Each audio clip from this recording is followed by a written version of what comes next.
Hay momentos en la vida que te marcan el alma de una manera que ninguna palabra alcanza a describir del todo. Y yo pensé que ya había vivido los peores.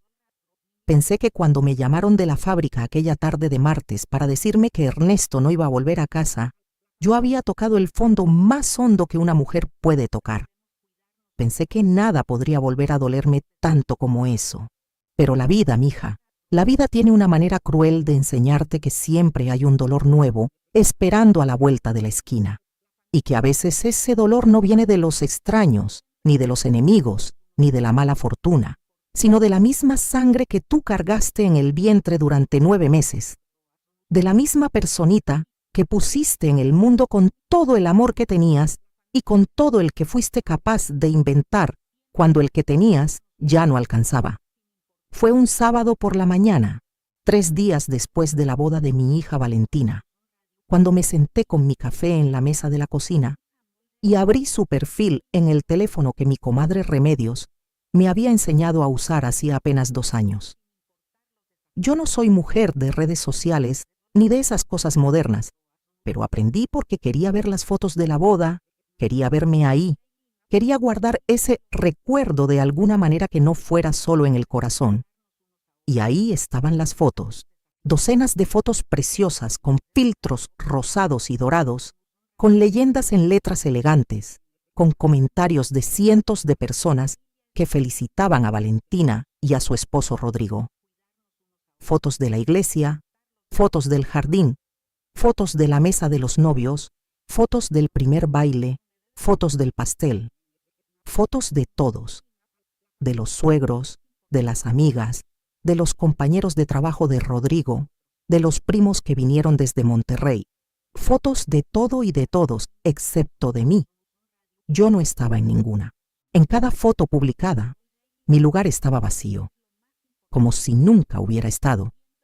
Y lo peor, lo que me heló la sangre de una manera que todavía hoy me cuesta describir, fue cuando reconocí una foto donde yo sí había estado, una foto que yo misma vi tomar, donde yo estaba parada junto a Valentina antes de que entrara a la iglesia, con mi vestido azul que me había cosido con mis propias manos durante 3 meses, y en esa foto publicada yo ya no aparecía.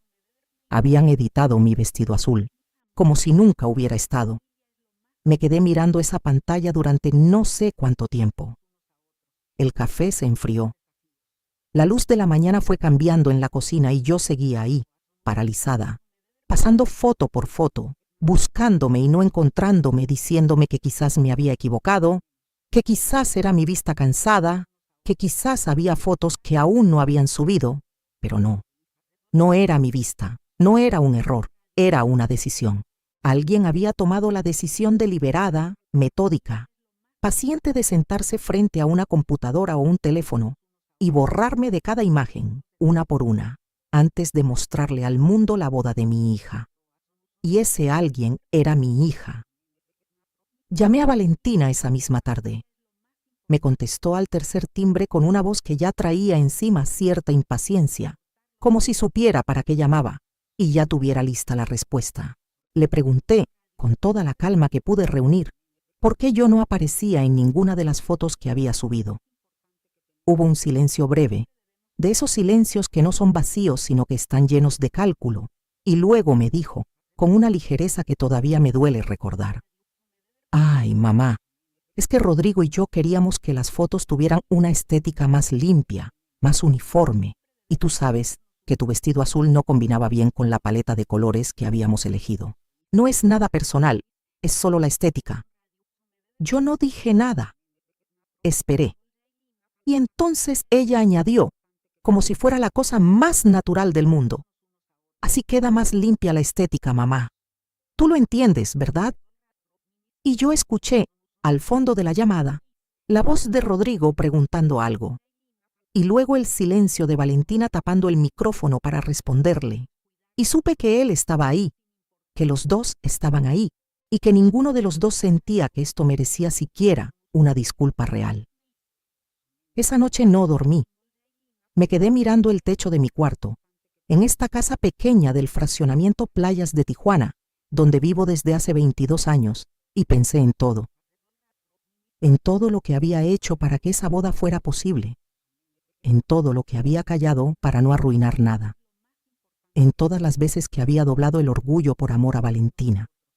Y pensé en el álbum original que el fotógrafo me había entregado en físico 3 días antes, el que tenía todas las fotos sin editar, el que tenía todas las verdades que Valentina creía haber borrado para siempre, porque yo tenía el álbum original, y lo que estaba en esas fotos lo cambiaría todo. Pero antes de contarles lo que pasó con ese álbum, necesito que me conozcan un poco, porque esta historia no comienza en esa boda ni en esa llamada de teléfono. Esta historia comienza mucho antes, en una vida entera que yo construí con las manos, con la espalda, con los años buenos y los años malos, y que merece ser contada desde el principio para que entiendan bien lo que significa que tu propia hija te borre de una fotografía como si fueras un error tipográfico en la historia de su vida. Me llamo Dolores Fuentes Reyes. Tengo 67 años y soy costurera jubilada, aunque la verdad es que una costurera nunca se jubila del todo, porque las manos siguen queriendo hacer algo y la aguja sigue llamando aunque el cuerpo ya no aguante 8 horas seguidas de trabajo. Nací en Tijuana, aquí mismo, en el barrio de La Mesa, hija de un zapatero y una lavandera que me enseñaron desde chica que en esta vida nadie te regala nada y que el trabajo honesto es lo único que nadie te puede quitar. Crecí viendo a mi mamá doblar la ropa de otras familias con más cuidado del que esas familias ponían en sus propias cosas. Y aprendí de ella esa dignidad silenciosa que tiene la gente que trabaja con las manos, esa manera de encontrar orgullo en lo que otros consideran menor. Me casé con Ernesto Villalobos cuando tenía 23 años. Ernesto era operador de maquinaria en la fábrica de componentes electrónicos, donde trabajaba desde los 18. Un hombre callado y bueno que olía a aceite de motor y a jabón Sote, y que tenía una manera de mirarme que me hacía sentir que era la persona más importante del mundo. No éramos ricos, nunca lo fuimos, pero éramos felices con lo nuestro, que era poco, pero alcanzaba. Vivíamos en una casita rentada en la Colonia Libertad, con una cocina que en invierno se ponía helada, y un baño cuya regadera nunca tuvo buena presión, pero que era nuestra, que era el lugar donde llegábamos los dos al final del día y nos contábamos cómo nos había ido y comíamos lo que hubiera y dormíamos abrazados como si el mundo afuera no existiera. Valentina llegó cuando yo tenía 26 años, un martes de octubre con lluvia fina, y desde el momento en que la pusieron en mis brazos en aquella sala del IMSS con paredes color verde hospital, supe que ya nunca más iba a ser la misma.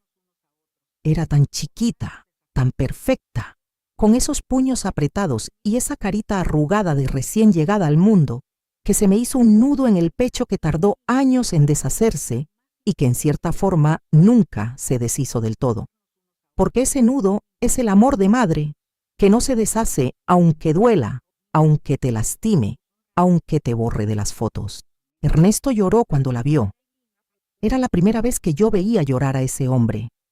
Y lo vi ponerse colorado de emoción y de vergüenza de su propia emoción, y le dije que no se avergonzara, que llorar por algo así era lo más natural del mundo. Esos años, los primeros años de Valentina, fueron los más felices de mi vida. Éramos una familia pequeña y perfecta en nuestra imperfección. Y entonces llegó el martes que lo cambió todo. Valentina tenía 15 años cuando me llamaron de la fábrica. Era las 3:40 de la tarde. Yo estaba terminando de coser el dobladillo de un vestido de 15 años que me había encargado una vecina, cuando sonó el teléfono de la casa. Era el jefe de Ernesto, un hombre que se llamaba don Aurelio, y la voz que traía era de esa clase de voces que uno reconoce instintivamente, antes de que las palabras lleguen, como si el cuerpo supiera a de que el cerebro procese. Me dijo que había habido un accidente, que una de las prensas hidráulicas había fallado, que Ernesto estaba en el hospital, que era grave. Fui al hospital en el autobús porque no teníamos carro, con Valentina agarrada de mi mano porque no tuve tiempo de dejarla con nadie. Y cuando llegamos, ya era tarde. El médico me dijo las palabras, pero yo ya las sabía. Mi Ernesto había muerto aplastado por la maquinaria que había operado durante 17 años, sin que nadie le enseñara a protegerse bien, sin que nadie se preocupara lo suficiente por revisar que ese equipo estuviera en condiciones. Tenía 42 años, yo tenía 41. Valentina tenía 15 y se quedó sin papá en un martes lluvioso de Tijuana. Desde ese día, yo fui todo para Valentina. Y cuando digo todo, no lo digo como figura retórica ni como exageración dramática. Lo digo con la precisión exacta de alguien que sabe lo que esa palabra significa cuando se vive en carne propia. Fui la madre, fui el padre, fui la maestra, fui la proveedora. Fui la que se quedaba despierta mientras ella dormía para terminar los encargos de costura que sostenían la casa. Fui la que iba a las juntas escolares y a las reuniones de padres, y que cuando le preguntaban por el papá de Valentina, yo decía no está, con una voz que no daba lugar a más preguntas. La indemnización que nos dio la fábrica, después de meses de pelea con un abogado que nos cobró una parte considerable de lo que conseguimos, fue de 120,000 pesos, que en ese entonces representaba algo, pero que tampoco era la fortuna que uno imagina cuando le dicen van a indemnizarla. Con esos 120,000 pesos pagué las deudas que teníamos. Compré una máquina de coser industrial de segunda mano que me costó 18,000 pesos y que fue la herramienta con la que sostuve a mi hija durante los siguientes 19 años. Y guardé el resto en una cuenta de ahorro que fui tocando solo cuando no había de otra. Cosí vestidos de quinceañera, vestidos de novia, uniformes escolares, blusas, pantalones, cortinas, manteles, sábanas. Cosí de lunes a domingo en los tiempos malos y de lunes a sábado en los tiempos regulares, que eran la mayoría. Me levantaba a las 5:30 de la mañana para tener lista la ropa de Valentina y su desayuno antes de que ella se levantara.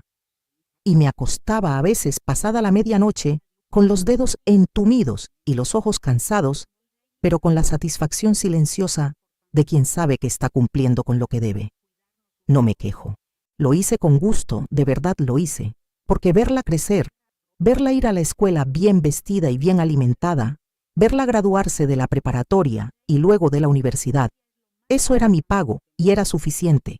O al menos eso me decía yo. O al menos eso me decía entonces. Para que Valentina pudiera entrar a la universidad, yo tomé un trabajo extra los sábados y domingos en una taquería del centro, lavando trastes y ayudando en la cocina, que me pagaba 900 pesos a la semana y que sumado a lo que ganaba cosiendo nos alcanzaba para la colegiatura mensual de 4,200 pesos y para los libros y los pasajes y la ropa que necesitaba. Vendí unos aretes de oro que habían sido de mi mamá, unos aretes con forma de flor que ella me había dado el día de mi boda y que yo guardaba en una cajita de madera en el fondo del cajón de la mesita de noche.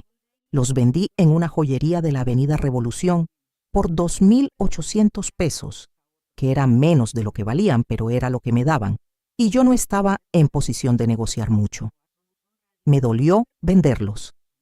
Me dolió más de lo que esperaba, porque esos aretes eran lo último que me quedaba de mi mamá, que había muerto 4 años antes, y porque el dinero se fue en 2 meses de colegiatura y no dejó rastro, como si nunca hubieran existido. Pero Valentina terminó la universidad. Eso era lo que importaba. Eso era lo único que importaba. Hubo un año, cuando Valentina estaba en tercer semestre, que la máquina de coser se descompuso, de una manera que el técnico me dijo que no tenía reparación económicamente viable, que me salía más barato comprar una nueva que seguir arreglando aquella. Una máquina nueva industrial costaba en ese entonces 25,000 pesos, que yo no tenía. Hablé con mi comadre Remedios, que es la persona más generosa que conozco en este mundo, y ella me prestó 12,000 pesos sin cobrarme intereses y sin pedirme un papel firmado, solo con su palabra y la mía. Los otros 13,000 los junté vendiendo tamales durante un mes completo, levantándome a las 4 de la mañana para preparar la masa y el relleno, y saliendo a venderlos en el mercado municipal antes de ir a trabajar a la taquería. Tardé 11 meses en pagarle a Remedios sus 12,000 pesos, de a 1,000 o 1,200 que le iba dando cada mes, y ella los aceptaba siempre con la misma sonrisa y el mismo "no había prisa, comadre", aunque yo sé que sí había prisa porque Remedios tampoco sobraba de dinero. Para la graduación de Valentina, yo quise estar guapa. Sé que suena vanidoso dicho así, pero no lo era. Era simplemente el deseo de una madre de estar a la altura del momento más importante hasta entonces en la vida de su hija. Me compré una blusa de seda en el tianguis del 5 y 10, una blusa color vino que costó 180 pesos y que estaba casi nueva, y me hice yo misma una falda negra a juego que me quedó perfecta. Me peiné en el salón de belleza de la señora Celia, que me cobró 80 pesos y me dejó el cabello recogido con unos rizos que hacía años no me hacía. Cuando Valentina me vio, no me dijo que estaba guapa. Me preguntó si iba a usar ese bolso, señalando el bolso negro que yo traía, y cuando le dije que sí, hizo una mueca que intentó disimular pero que yo vi. No dijo nada más. Y yo tampoco dije nada.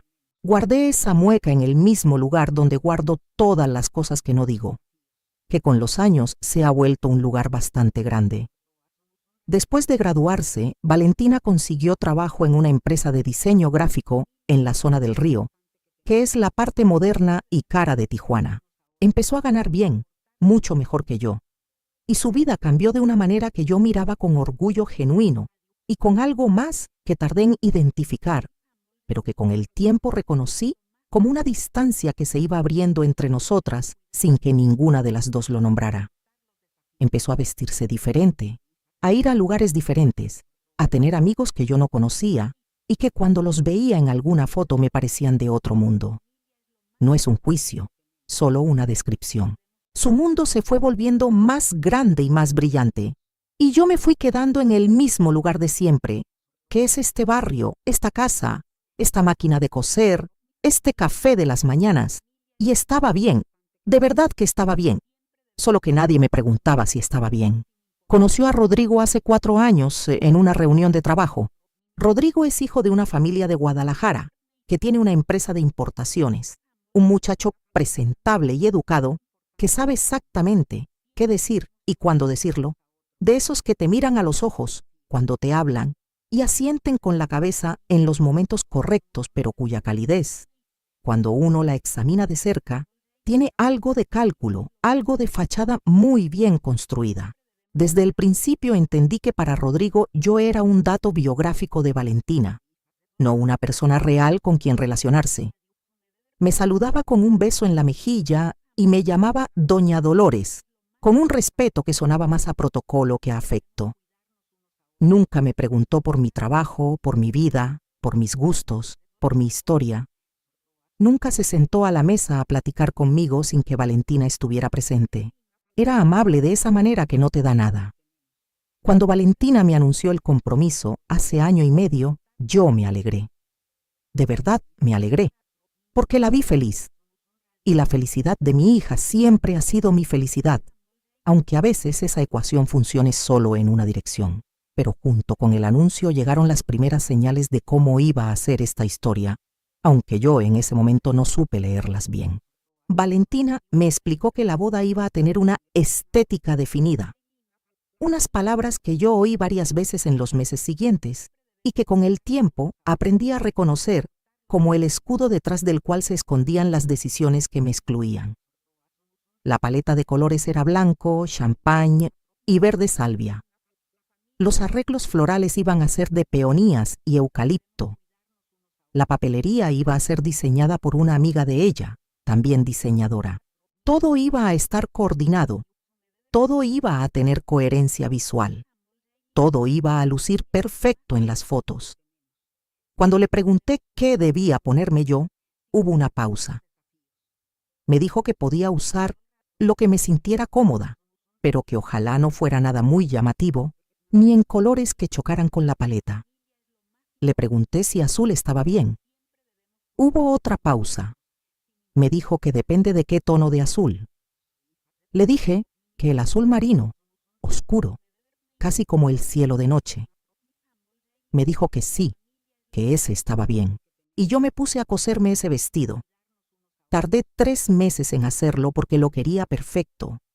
Usé una tela de lana fina que compré en la tienda de telas de la Avenida Constitución, que me costó 850 pesos el metro, y usé 2,5 metros.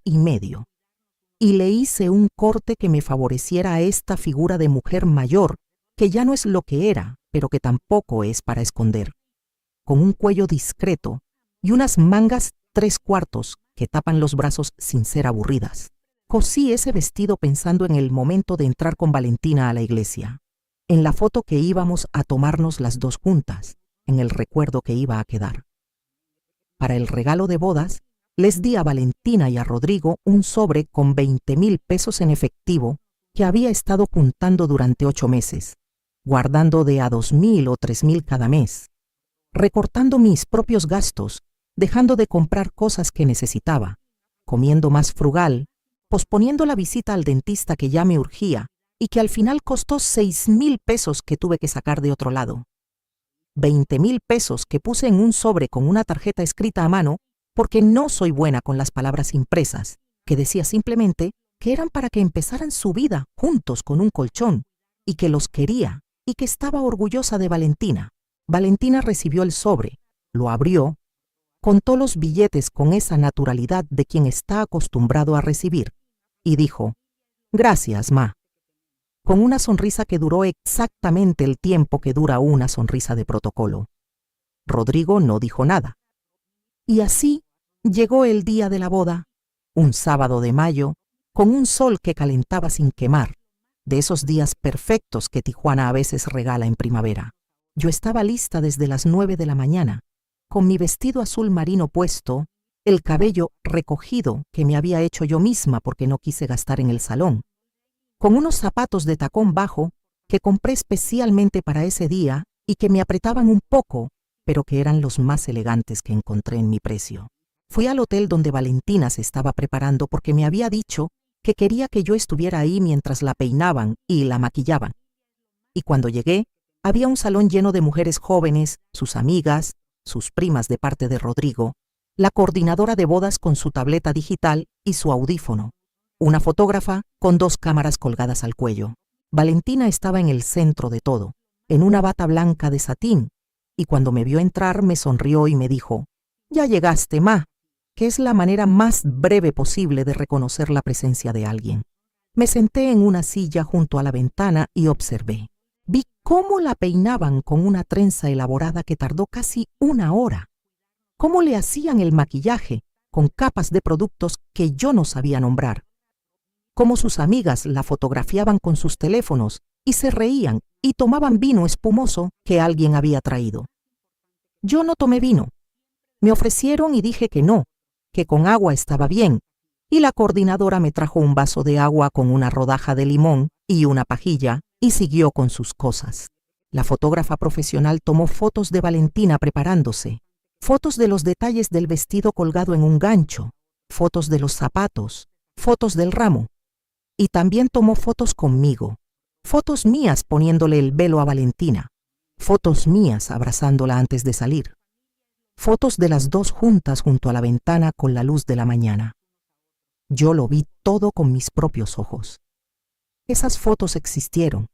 Esas fotos las tomó una fotógrafa profesional con una cámara real, no un teléfono. Esas fotos estaban en el álbum que ella me entregó 3 días después. En la iglesia, yo caminé del brazo de Valentina porque ella no tenía papá que la llevara al altar. Y eso fue lo que hice. Fui su mamá y su papá al mismo tiempo, como lo había sido siempre, y la llevé hasta Rodrigo con el corazón partido de amor y de orgullo, y de ese dolor dulce que uno siente en los momentos que son demasiado grandes para caber en el pecho. Vi cómo el sacerdote los casaba. Vi cómo se intercambiaban los anillos. Vi cómo se daban el primer beso de casados mientras todos aplaudían. Y aplaudí yo también con las manos y con todo lo que había dentro de mí. Nadie me preguntó cómo me sentía. Nadie se sentó a mi lado durante la misa, excepto una niña de quizás 8 años, sobrina de Rodrigo, que se llamaba Sofía, y que durante toda la ceremonia me fue haciendo preguntas en voz baja sobre quién era yo y cómo se llamaba la novia de chica, y si el pastel iba a ser de chocolate. Esa niña fue la única persona en todo ese día que me miró como si yo fuera alguien que valía la pena mirar. En el banquete, me pusieron en una mesa con unos tíos de Rodrigo que venían de Guadalajara y con quienes no tenía nada en común. Gente amable pero distante, que hablaba de negocios y de lugares que yo no conocía y que cuando me preguntaban a qué me dedicaba y yo les decía que era costurera jubilada, asentían con esa sonrisa de quien no sabe qué más decir. Valentina pasó por mi mesa 2 veces en toda la noche. Una para presentarme a alguien que no recuerdo y otra para decirme que se iban a partir el pastel. Bailé una pieza sola, porque no tenía con quién, y luego me senté a ver cómo los demás bailaban, y tomé agua, y comí lo que pusieron en el plato, y sonreí cuando había que sonreír, y aplaudí cuando había que aplaudir. Fui invisible de la manera más visible posible. Estaba ahí físicamente, presente en cuerpo, pero borrada de todo lo demás mucho antes de que nadie abriera un programa de edición de fotos. Llegué a mi casa pasada la medianoche en un taxi que me costó 220 pesos. Me quité el vestido azul con cuidado y lo colgué en el gancho detrás de la puerta del cuarto. Me solté el cabello, me lavé los dientes y me acosté en mi cama sin llorar, que es algo que a mi edad ya sé hacer, acostarme sin llorar cuando tengo todas las razones para hacerlo. Y 3 días después abrí el teléfono y busqué las fotos publicadas y encontré ese vacío que tenía mi forma. Antes de seguir contándoles lo que pasó, quiero pedirles algo de corazón. Si esta historia les está llegando, si sienten que conocen a esta mujer o que han vivido algo parecido, regálenme un like y suscríbanse al canal. Eso me ayuda muchísimo a poder seguir compartiendo estas historias con ustedes, y saben que cada historia que cuento aquí, la cuento porque merece ser escuchada. Después de colgar el teléfono con Valentina aquella tarde en que me explicó lo de la estética, me quedé parada en la cocina un momento largo, con el teléfono todavía en la mano, mirando la pared sin ver nada. Luego fui al cuarto, abrí el cajón de la mesita de noche y saqué el álbum.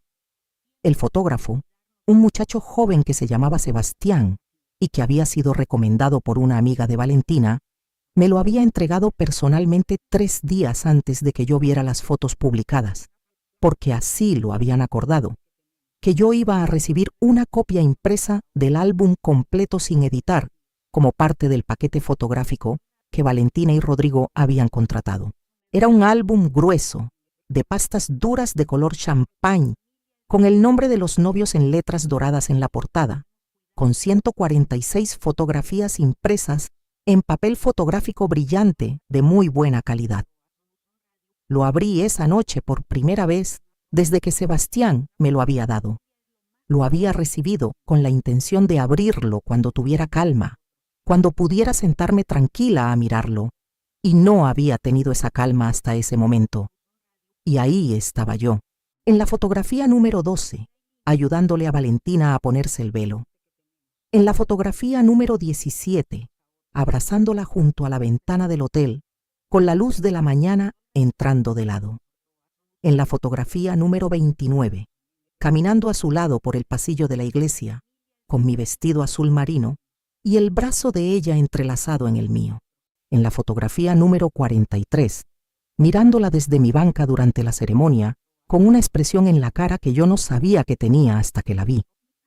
Una expresión de amor tan absoluto que me dio vergüenza de mí misma y a la vez una especie de orgullo, porque ese amor era mío. Lo había cultivado yo durante 34 años y nadie me lo podía quitar aunque borraran todas las fotos del mundo. Pero también encontré otras fotografías, fotografías que Valentina no había visto todavía porque no había pedido su copia del álbum impreso. Solo había recibido los archivos digitales que Sebastián les había enviado, y de esos archivos había seleccionado y editado los que quiso publicar. Lo que no sabía era que Sebastián también había incluido en el álbum impreso fotografías que él consideraba artísticamente valiosas, aunque fueran de momentos privados, fotografías tomadas con lente larga durante el banquete, en momentos en que los sujetos no sabían que los estaban fotografiando. Fotografías de Rodrigo y una mujer que yo no conocía. Una mujer que no era ninguna de las primas, ni de las amigas, ni de las compañeras de trabajo que Valentina me había presentado en algún momento. Una mujer con quien Rodrigo había bailado 3 piezas seguidas mientras Valentina estaba en el baño con sus amigas y con quien había compartido algo al oído que hizo que esa mujer riera con una risa que Sebastián había capturado perfectamente. Esa risa de quien escucha algo que no es para escucharse en público. Y una fotografía más, la número 112 del álbum, que mostraba a Rodrigo en un pasillo lateral del salón, tomado de la mano con esa misma mujer, en un gesto que no era de amigos. Esa noche no dormí, no porque estuviera llorando, sino porque estaba pensando en Valentina, en lo que estas fotografías significaban, en lo que yo debía o no debía hacer con lo que sabía, en la distancia que hay entre tener información y saber qué hacer con ella. Era una posición extraña la que yo ocupaba de repente. La mujer que habían borrado de las fotos resultaba ser la única que tenía el álbum completo, la única que había visto lo que nadie más había visto todavía.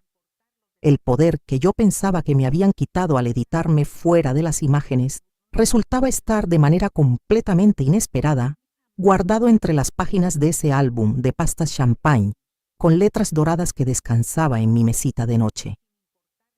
Llamé a Remedios al día siguiente, muy temprano, antes de que empezara el tráfico de la mañana afuera. Remedios es mi comadre desde hace 31 años, desde que fuimos vecinas en la Colonia Libertad, y ella me ayudó a cuidar a Valentina recién nacida mientras yo me recuperaba de una infección que me dejó en cama 2 semanas. Es una mujer pequeña y directa, de esas que dicen lo que piensan sin adornos innecesarios, pero con un corazón tan grande que lo puedes ver desde lejos. Cuando le conté todo, con el álbum abierto frente a mí mientras hablaba por teléfono, Remedios estuvo callada un momento largo antes de decir nada.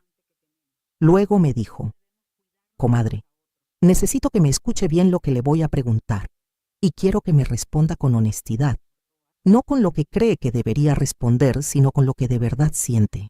¿Cuándo fue la última vez que Valentina la llamó solo para saber cómo estaba usted, sin pedirle nada, sin necesitar nada, solo para saber de usted?» Me quedé callada. Remedios esperó. Y yo me di cuenta de que no recordaba cuándo había sido esa vez. Que si buscaba en la memoria, los llamados de Valentina siempre tenían algún propósito, alguna necesidad, alguna solicitud. Que en 19 años de viudez yo no recordaba una sola llamada de mi hija que fuera únicamente para preguntarme cómo estaba. «Comadre», dijo Remedios, «yo la quiero como a mí misma y por eso le digo esto. Usted lleva años siendo el andamio de esa familia y el día que terminó de construirse el edificio la dejaron olvidada en la obra. Eso no es amor, eso es uso, y usted merece más que eso». Las palabras de Remedios me golpearon en el centro del pecho de una manera que me resultó familiar, porque era la misma sensación de cuando uno sabe que alguien está diciendo la verdad que uno no quería escuchar. Me dolió y a la vez fue como abrir una ventana en un cuarto que llevaba mucho tiempo cerrado. En los días que siguieron, yo hice algo que nunca había hecho antes. Me quedé quieta. Paré. Dejé de llamar a Valentina para ver cómo estaba, que era algo que yo hacía con una regularidad de reloj, cada 2 o 3 días mínimo, siempre yo llamando a ella, casi nunca al revés. Dejé de mandarle mensajes con fotos de cosas que me parecían que le gustarían, de recetas que había visto y pensaba que podría hacer en su casa, de noticias del barrio. Dejé de tener lista en el refrigerador la comida extra que siempre preparaba por si Valentina y Rodrigo aparecían de visita sin avisar. Algo que hacía desde que se fueron a vivir juntos, aunque rara vez llegaran. Dejé de arreglarme los fines de semana como si pudieran tocar el timbre en cualquier momento, y me senté a esperar. Y quiero preguntarles algo, porque a veces cuando cuento estas cosas me pregunto si soy la única que ha vivido algo así. ¿De qué ciudad o país me están escuchando? Déjenmelo en los comentarios. Me encanta saber hasta dónde llegan estas historias.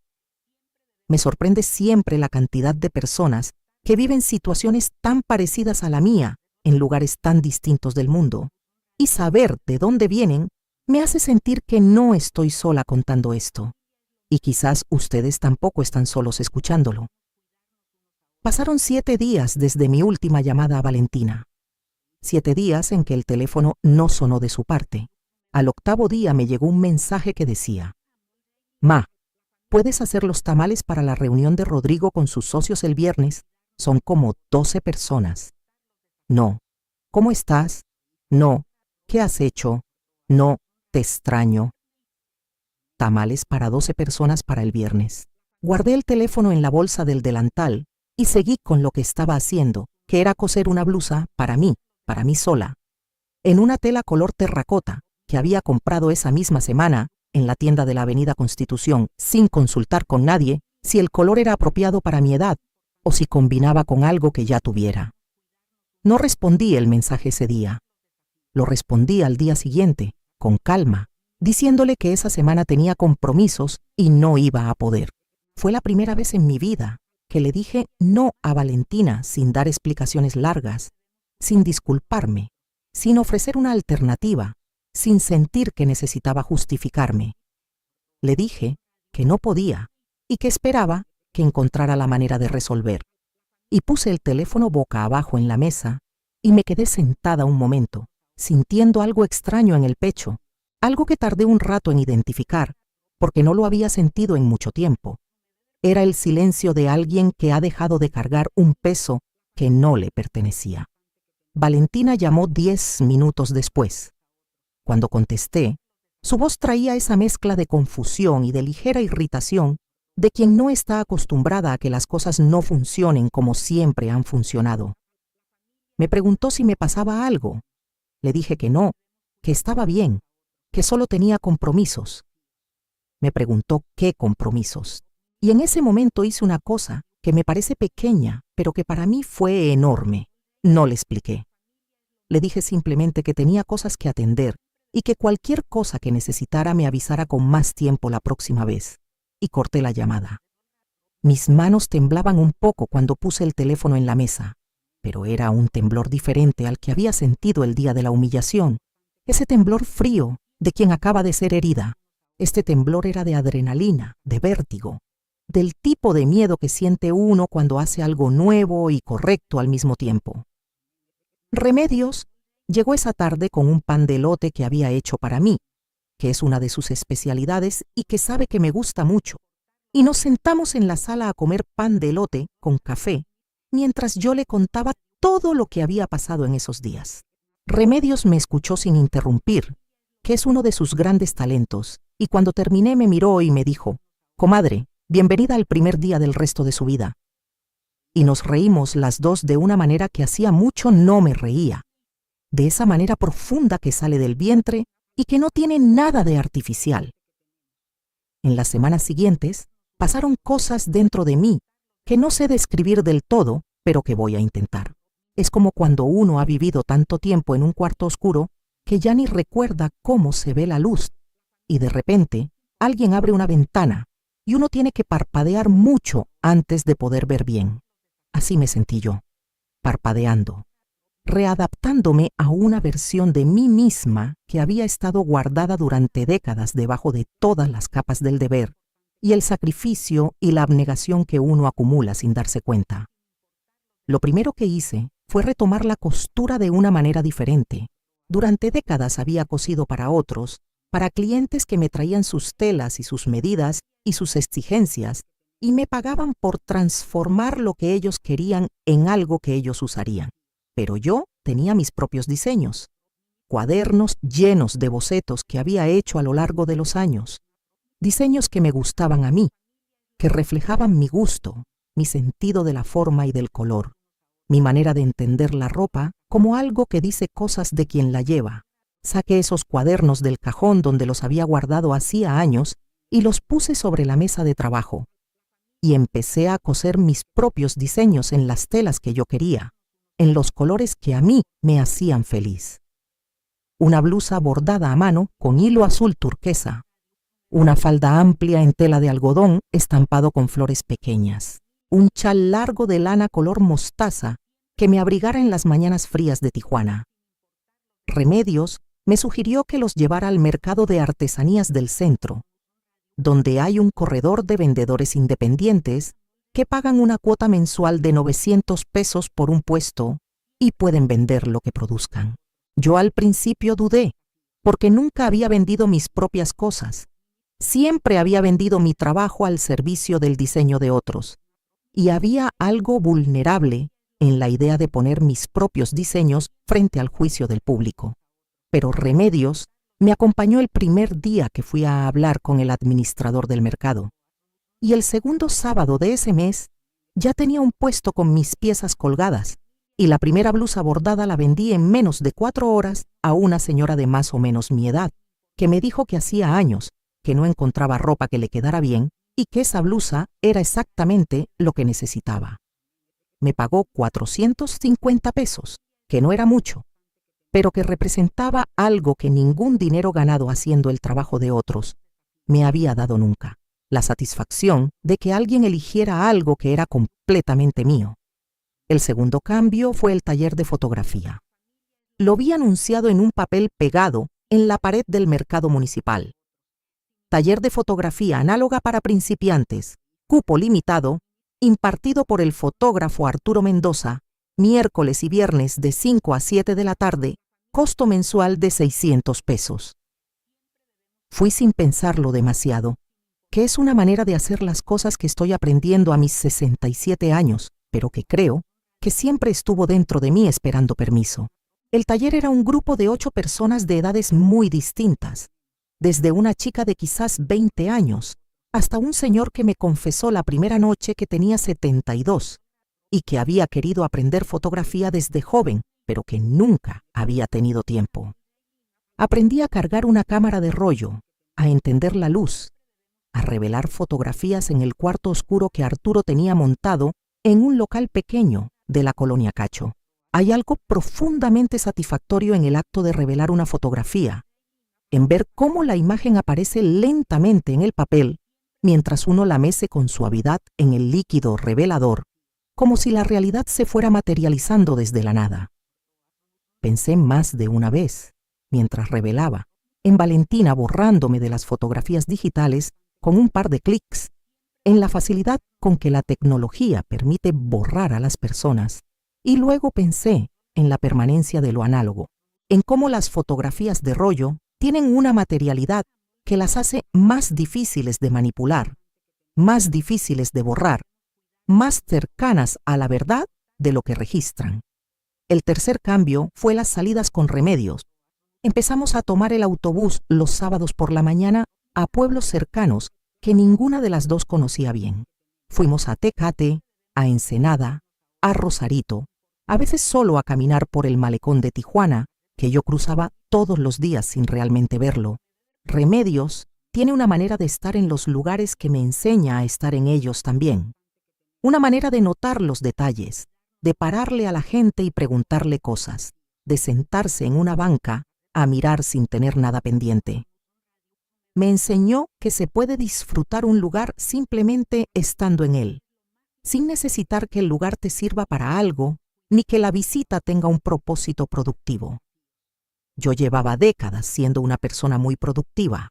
Aprender a ser improductiva de manera deliberada resultó ser uno de los aprendizajes más difíciles y más importantes de esta etapa. Abrí una cuenta de ahorro solo para mí, no para la casa, no para emergencias de la familia, no para Valentina ni para nadie más. Una cuenta que se llamaba internamente en mi cabeza la cuenta de Dolores, donde fui depositando cada mes una cantidad que yo decidía, a veces 500 pesos, a veces 1000, a veces apenas 200, cuando el mes había estado difícil. No era el monto lo que importaba, sino el gesto, el acto deliberado de separar algo para mí, de decirme que yo también merecía una reserva, un pequeño territorio económico que fuera solo mío. Con ese dinero empecé a comprar cosas pequeñas que no le pedía permiso a nadie.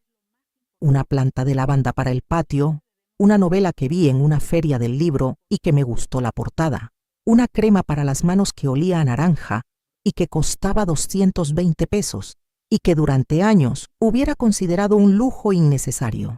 Valentina siguió llamando durante ese periodo, con una frecuencia que fue revelando, sin que ella lo notara, el patrón exacto del que me había hablado Remedios.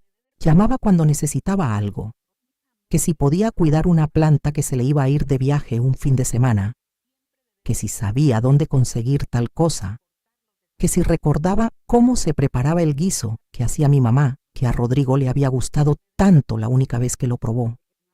Y yo respondía con calma, diciendo lo que podía y lo que no podía sin dramatismo, sin culpa, sin las largas explicaciones que antes solía dar como si necesitara justificarme ante un juez.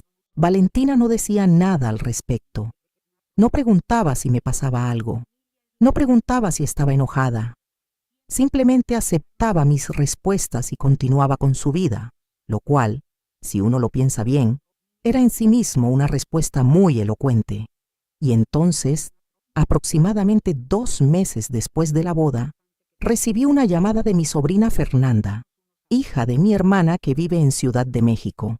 Fernanda es una muchacha de 30 años, activa en redes sociales, que sigue a Valentina y que me llama de vez en cuando para ponernos al día. Esa tarde me llamó con una voz que traía algo raro, algo que no era exactamente preocupación, pero que se le parecía. Me dijo: «Tía, ¿usted sabe algo de lo que está pasando con el esposo de Valentina?». Le pregunté a qué se refería. Me dijo que en las redes sociales de Valentina habían desaparecido todas las fotos de la boda y que varias personas del círculo social de ellos estaban hablando de algo, de algún problema entre los dos, pero que nadie sabía bien qué había pasado. No fue yo quien mostró el álbum. Quiero que quede claro eso, porque la historia podría contarse de otra manera, y no sería honesta. Lo que pasó fue que Sebastián, el fotógrafo, había entregado copias del álbum impreso no solo a mí, sino también a los padres de Rodrigo, que habían pagado parte del paquete fotográfico como regalo de bodas a su hijo. Y los padres de Rodrigo, que no sabían que su hijo aparecía en varias fotografías con una mujer en actitudes que no eran de simple amistad, habían abierto ese álbum en una reunión familiar en Guadalajara y lo habían visto todos, los tíos, las primas, la abuela de 83 años que todavía tenía ojos de lince. Y la conversación que siguió a ese momento fue, según me contó después Fernanda, que se lo contó una amiga que tenía contacto con esa familia, una conversación muy larga y muy difícil. Rodrigo fue confrontado por su propia familia, no por Valentina primero, sino por sus padres, que eran personas de valores muy concretos y que no estaban dispuestos a mirar hacia otro lado. Rodrigo intentó explicar que eran fotos sacadas de contexto, que la mujer era una amiga, que el fotógrafo había captado un momento malinterpretable. Pero los padres de Rodrigo conocían a esa mujer. Resultó que no era una desconocida para ellos, sino alguien que había aparecido antes en la vida de su hijo en circunstancias que ya les habían generado preguntas. Y el álbum, con la precisión implacable de 146 fotografías en papel físico que nadie había editado ni podido editar porque eran impresiones físicas ya entregadas, fue la evidencia que hizo que las preguntas se volvieran imposibles de ignorar. Valentina me llamó una noche de ese periodo, tarde pasadas las 10. Yo ya estaba acostada leyendo mi novela cuando sonó el teléfono. Contesté y reconocí en su voz algo que hacía mucho no escuchaba. Fragilidad real, no el tipo de fragilidad performativa que a veces usan las personas que están acostumbradas a salirse con la suya, sino fragilidad genuina, de alguien que está asustada y que no sabe cómo pedir ayuda porque nunca ha aprendido bien a pedirla. Me dijo que necesitaba hablar. Le dije que podía venir al día siguiente a tomar café. Hubo un silencio y luego me dijo que si podía ser esa noche. Le dije que si podía esperar hasta el día siguiente. Hubo otro silencio, más largo, y luego me dijo, con una voz que se rompió un poco en el borde: «Mamá, estoy sola y tengo miedo». Y yo le dije que viniera. Llegó media hora después con los ojos hinchados y sin maquillaje y con una chamarra vieja encima del pijama, que era la ropa que le quedaba después de que la capa del personaje que había estado construyendo se le había caído de un golpe. La hice pasar, le calenté leche con canela, porque era lo que mi mamá me daba a mí cuando yo era chica y estaba mal. Y nos sentamos en la mesa de la cocina, que es donde en esta familia siempre se han dicho las verdades más difíciles. Me contó lo de Rodrigo. Me contó que ya lo sabía desde hacía un mes, que sus suegros la habían llamado llorando desde Guadalajara después de ver el álbum, que Rodrigo había admitido que esa mujer había sido algo más que una amiga durante el noviazgo, pero que insistía en que ya había terminado, que ella no sabía qué creer, que estaban en terapia de pareja, pero que ella se sentía muy sola en todo eso. Yo la escuché entera, sin interrumpirla, sin decirle te lo dije, ni yo lo sabía, sin aprovechar el momento para cobrar ninguna deuda emocional, porque no se trata de eso. El dolor de mi hija nunca ha sido algo que yo pueda ver con satisfacción, aunque ese dolor sea consecuencia de sus propias decisiones. Cuando terminó de hablar y el silencio se instaló en la cocina con ese peso que tienen los silencios después de las revelaciones grandes, yo tomé mi taza de leche, le di un sorbo, la puse sobre la mesa y miré a Valentina, y le dije, «Mija, tengo algo que decirte y quiero que lo escuches con calma». Ella me miró. «¿Recuerdas lo que me dijiste cuando te pregunté por las fotos de tu boda? Me dijiste, así queda más limpia la estética, mamá». Yo no te respondí nada en ese momento, pero ahora sí te voy a responder. Sí, mija, y en las mías queda más limpia la verdad. No le dije eso con crueldad, lo dije con la serenidad de alguien que ha tenido tiempo de ordenar sus pensamientos y que sabe exactamente lo que quiere decir y cómo quiere decirlo. Lo dije mirándola a los ojos, con las dos manos alrededor de mi taza. Valentina me miró un momento largo y luego bajó la vista a la mesa, como su padre había bajado la vista aquella vez, y supe que algo en ella estaba reconociendo algo que llevaba tiempo sin querer reconocer. Lo que siguió después de esa noche fue largo y no fue fácil. Valentina no se transformó de un día para otro en una persona diferente, porque las personas no funcionan así. Y quien te cuente que el dolor y la vergüenza producen cambios instantáneos y permanentes, te está contando una historia más bonita que la real. Lo que sí pasó fue una conversación honesta, la primera que recuerdo haber tenido con mi hija en muchos años, donde ella admitió cosas que yo necesitaba escuchar y donde yo dije cosas que ella necesitaba oír aunque le dolieran. Le dije que me había sentido borrada mucho antes de que nadie abriera un programa de edición de fotos, que la distancia entre nosotras no había empezado con la boda sino mucho antes, y que yo había contribuido a esa distancia callando cuando debía haber hablado y tragando cuando debía haber escupido. Le dije que la amaba, pero que el amor no podía ser una calle de un solo sentido, que yo no podía seguir siendo el depósito de todo lo que ella necesitaba, sin ser también la destinataria de algo de lo que yo necesitaba. Valentina lloró. Yo también lloré un poco, aunque con menos aspaviento. Hubo otro momento en esa conversación que necesito contar porque es importante. Valentina me preguntó con una voz pequeña si yo había sido quien había hecho circular el álbum, quien había organizado que la familia de Rodrigo lo viera. Le dije la verdad, que no, que el álbum lo había recibido yo sin pedirlo, que era parte del paquete fotográfico, que lo que había pasado con la familia de Rodrigo había pasado independientemente de cualquier acción mía. Por decisión de Sebastián, de entregar copias de álbum completo a ambas familias, según lo acordado. Valentina me miró y dijo, ¿y tú sabías lo que había en esas fotos? Y yo le dije, sí, desde el primer día.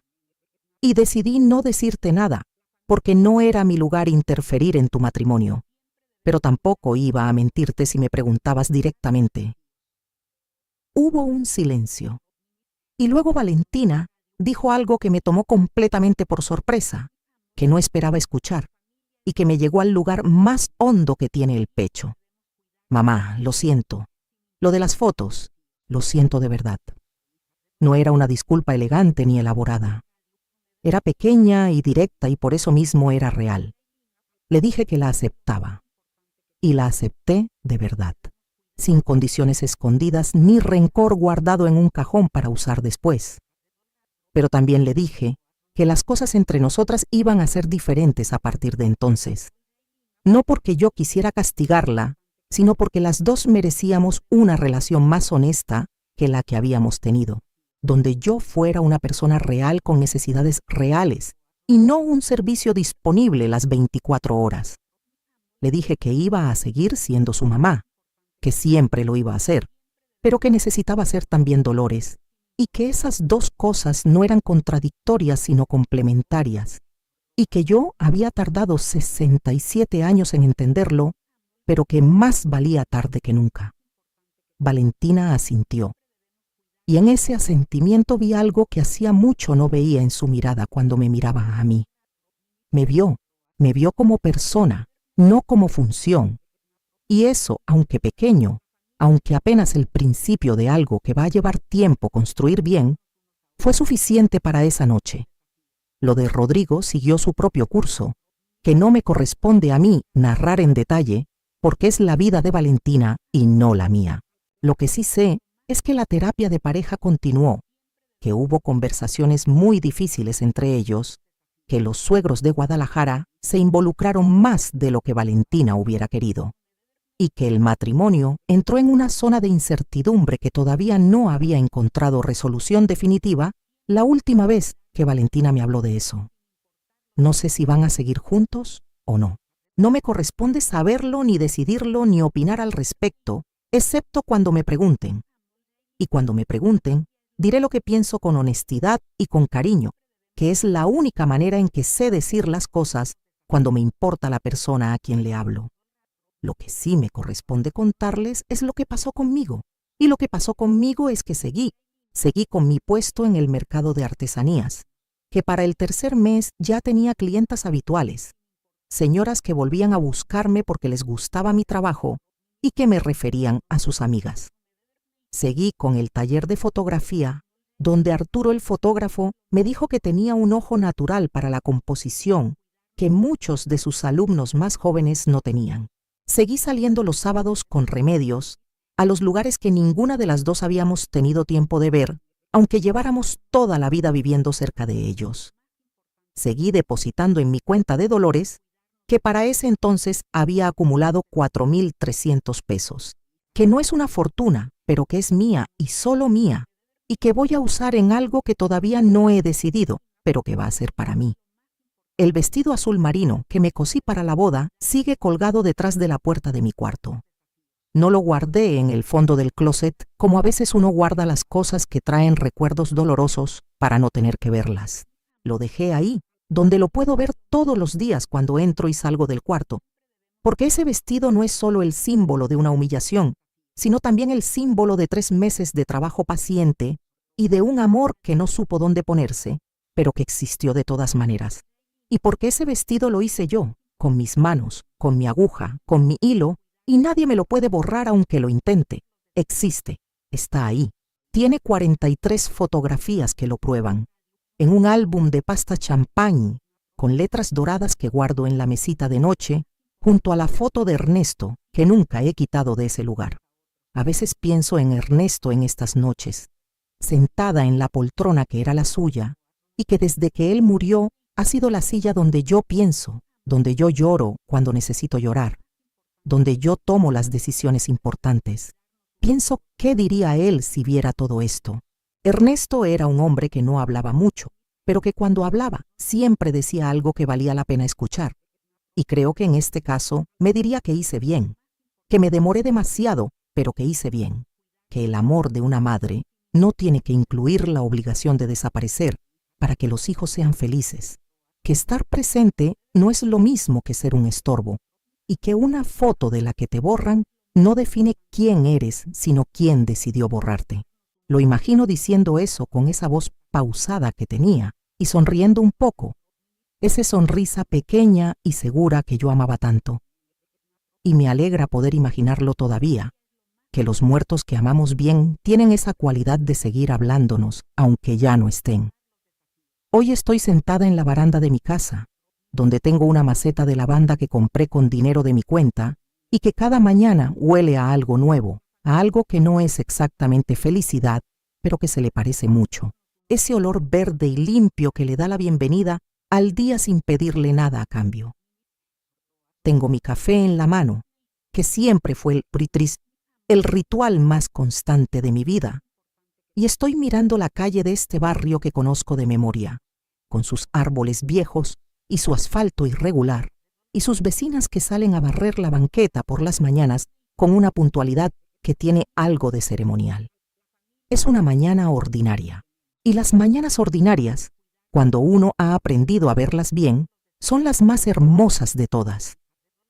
He pensado mucho en lo que significa que te borren de una fotografía, y he llegado a la conclusión de que borrar a alguien de una imagen no lo borra de la realidad, que la realidad es más terca que cualquier programa de edición y que siempre encuentra la manera de mostrar lo que existe, aunque alguien haya decidido ocultarlo.